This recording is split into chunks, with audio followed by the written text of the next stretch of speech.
this is Brittany from Just Be Crafty.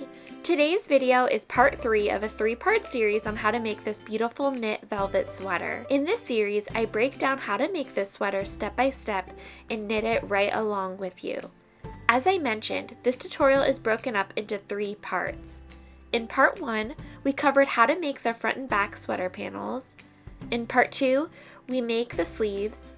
And in part 3, today's video, we're going to assemble everything together. I'm describing the difficulty of this knitting project as an advanced beginner and higher, and assumes you already know the following skills: casting on, the knit stitch, knit 2 stitches together decrease, slip slip knit decrease, purling, casting off, and whip stitch. Once you've mastered all those skills, I'm confident you can tackle this pattern. This pattern is written for multiple sizes, so depending on the size sweater you're knitting will alter the stitch counts for casting on, decreasing, and different measurements. It's important to follow along with the written pattern as you watch these tutorials. The pattern is available for free viewing on my blog, or you can grab the ad-free printable version available for purchase in my Etsy shop. I'll have both pattern versions linked in the description box below. I'll also have all the materials I'm using listed in the description box below as well, and links to parts 1 and 2 if you haven't completed those yet. Before we jump in, I want to take the time to invite you to subscribe to my channel if you haven't already, and to hit the bell so you never miss a new post. With all that out of the way, let's go ahead and get started. To begin, grab the back panel and lay it flat out in front of you with the right side facing up. Your shoulder edge should be positioned towards the top, and your ribbing should be positioned towards the bottom. Now grab your front panel and with the wrong side facing up, position your front panel on top of your back panel. Just like the back panel, your front panel ribbing should be positioned towards the bottom, and the shoulder edge should be positioned towards the top. So now if you look at your sweater body, the wrong sides should be facing out and the right sides should be facing the inside of your sweater. Before we begin seaming our shoulder edge, we need to line up our stitches and lock them in place. Grab 4 stitch markers, take 2 of them, and place 1 on the outer edge of each of your 2 top corners. Then, recall the number of stitches you decreased your neckline stitches to. You'll want to reference back to the pattern for this. For me, that number is 31. On your back panel, count in that number of stitches from your outer corners. Grab your remaining 2 stitch markers and lock the front and back panels in place to mark your neck opening. We're now ready to seam our shoulder seam closed. So all of our stitch markers are in place to lock the front and back panels together, and now we can start stitching. So starting at one of your outer edge stitch markers, you're going to grab your yarn needle and thread it with a piece of yarn that's about an arm's length or 2 long. You can remove that outer edge stitch marker to start, and we're going to want to line up our stitches as best as we can here. So line up your 2 outer edge stitches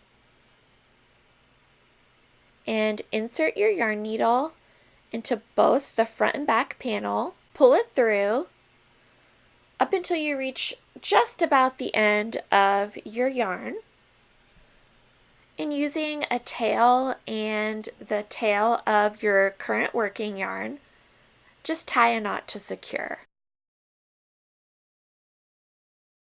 And now we're just going to whip stitch across this top seam. And for whip stitch, all you do is you're just going to be weaving your yarn needle back and forth into each stitch along the seam. Just keep working across your shoulder seam up until you reach the stitch marker that marks your neck hole opening.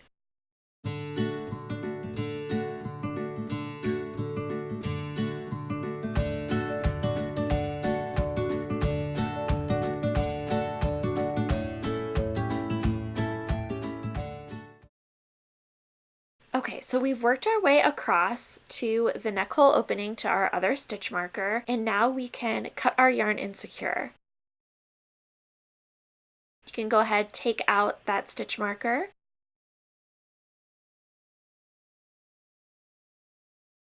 Now I'm just going to secure this yarn with a small knot. And now we're just going to flip over our work and we're going to repeat that same process on the other side.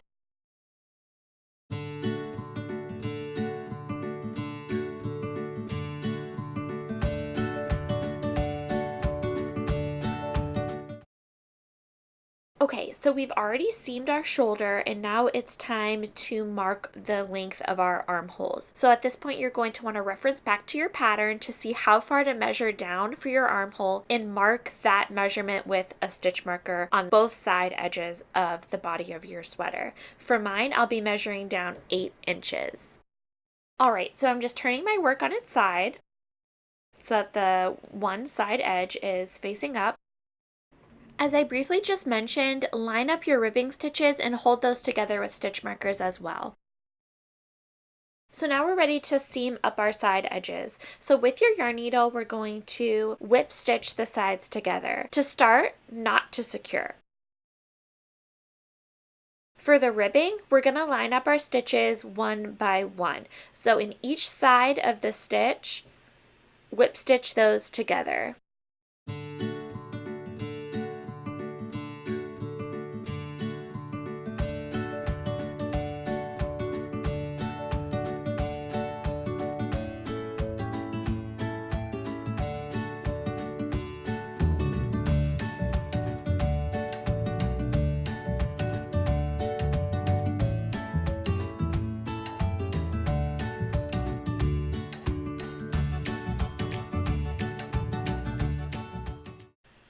Okay, so now we're done seaming our ribbing and now it's time to seam up the stockinette portion of the sweater. As you might have remembered and as you can see, the front panel is about 1 inch shorter than your back panel. For every side stitch you go into in your front panel, as you seam, skip a stitch or two on the back panel. This will help keep your front panel a little bit shorter and that way you won't stretch out your front panel. The look of the sweater is to have it almost appear a little bit cropped in the front. It's not cropped, your belly won't show, but to have it be a little bit shorter than the back, it just gives it a really pretty flow and I think you'll really like the way it looks. So just do that up until you get up to your armhole stitch marker, and at that point you'll cut your yarn and secure it.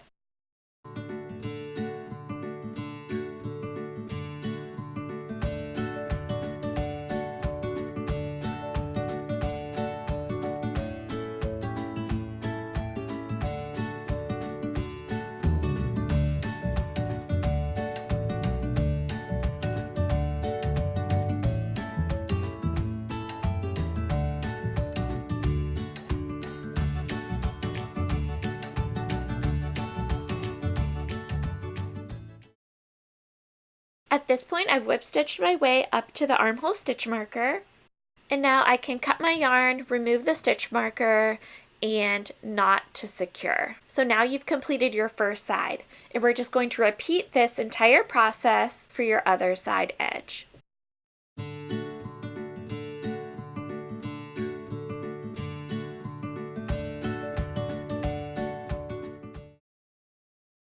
Now it's time to work on the sleeves. Grab a sleeve and arrange it in front of you with the right side facing up. Fold in half so that the side edges line up together, and at this point the wrong side should be facing out. The right side should be inside of your sleeve. So that's what I'm doing now. As you can see, I have my sleeve out in front of me. And after I was done knitting my sleeve, I left myself a long tail. But if you forgot to do that, no worries. You can just attach yarn to a yarn needle and start stitching that way as well. So we're just folding our piece in half. I'm going to line up my sides and my rows the best I can. To hold in place, I'm going to use stitch markers. I like to use multiple stitch markers to make sure that I have everything staying in place as I seam.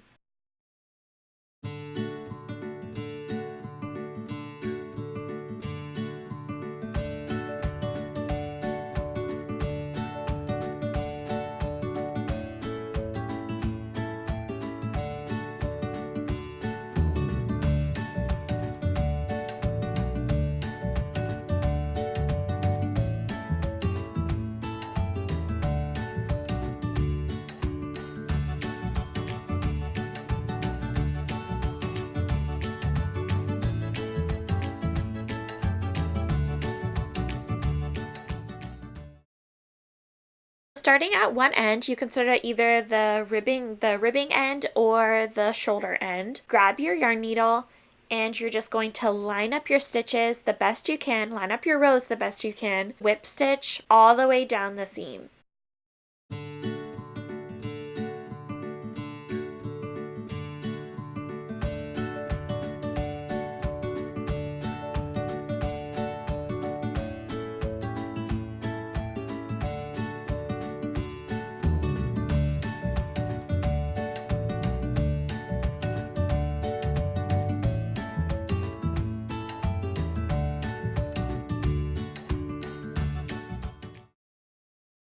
I'm almost done seaming my sleeve, and now I'm just seaming together the ribbing portion of the sleeve.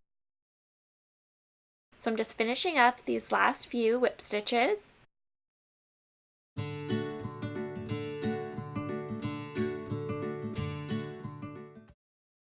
And I've just reached my last stitch. So I'm going to remove my stitch marker, and I'm going to use that tail that I have left over to tie my yarn to secure it. I'm going to do one more stitch here. And now I'm ready to secure and tie off.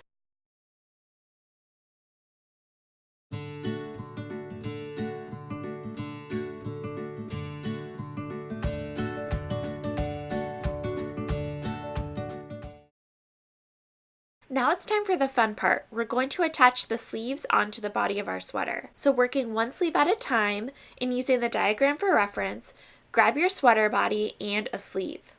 Lay it out in front of you as shown in the diagram. The folded edge of the sleeve should match up with the shoulder seam, and then the sleeve seam edge should line up with the seam edge of the body of the sweater. Making sure everything's lined up properly, lining up your seams and the shoulder edges, grab your stitch markers and hold in place.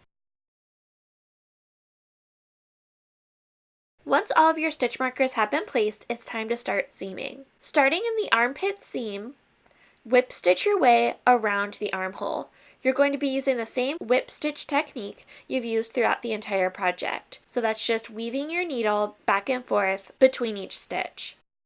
Because the stitches you're joining are going to be going in different directions, it's going to be pretty tricky to try to line up stitch for stitch. So you'll just want to do the best you can. This does not have to be perfect.